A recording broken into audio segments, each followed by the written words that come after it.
అది ఆయా రాష్ట్రాలకు వర్తించదు, యూనిఫామ్గా చేయడం కుదరదు. మళ్ళీ రేపు ఎన్నికలు అయిన తర్వాత ఇంకొక 6 నెలల కల్లా వచ్చేస్తుంది. 6 నెలలకు ఒకసారి బల్క్ ఒక రాష్ట్రానికి 2 రాష్ట్రాలకు 3 రాష్ట్రాలకు వస్తున్నాయి. దానివల్ల ఒక సమస్య. అట్లాగే స్థానిక ఎన్నికలు మళ్ళీ ఇప్పుడు చూడండి, హిమాచల్ ప్రదేశ్ రేపు ఈ ఎన్నికలతో పాటు జరుగుతాయి 5 రాష్ట్రాలతో.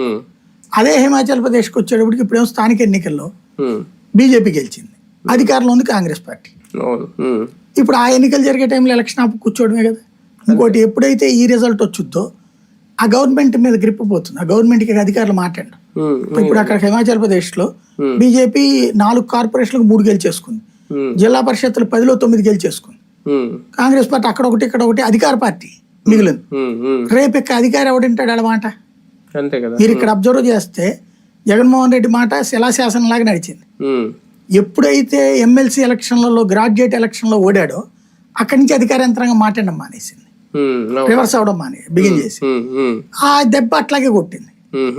అట్లుంటాయి ఈ లెక్కలన్నీ కూడా. కానీ జమిలీకి లైన్ క్లియర్ అయిందని అనుకోవాలా? ఇంకా ఏమన్నా ఇప్పుడు ఏం కాదు, ఇంకా 2/3 మెజార్టీతో బిల్లు చట్టసభల్లో ఆమోదించాలా, లోక్సభ రాజ్యసభలో. ఆ బలం ఇప్పుడు ప్రస్తుతానికి లేదు బీజేపీకి. ఈవెన్ ఈ టర్మ్ లో రాదు, వస్తే గిస్తే వేరే పార్టీ వాళ్ళు వచ్చి జాయిన్ అయితేనే వస్తుంది. అలా కాకుండా రేపు రాజ్యసభలో కొన్ని సీట్లు సాధించి ఉత్తరప్రదేశ్ ఇవన్నీ అయితే రాజ్యసభ వచ్చేటప్పటికి 2028 నాటికి వీళ్ళకి వస్తుంది బలం. లోక్సభలో ఈ లోపు అంటే అసెంబ్లీలు గెలిచిన దాన్ని బట్టి వస్తాయి కదా. ఇప్పుడు మహారాష్ట్రలో సీట్లు వస్తాయి, ఒరిస్సాలో సీట్లు వస్తాయి. ఇవన్నిటి కారణంగా 2028కి అంటే ఇప్పుడు ప్రస్తుతం హాఫ్ మెజారిటీ ఉంది కూటమికి. అదే ఇంకొక 16 రావాలి, ఇంకో 16 వస్తే గనక వీళ్ళు పూర్తిగా 2/3 మెజారిటీ వచ్చిన వాళ్ళు అవుతారు.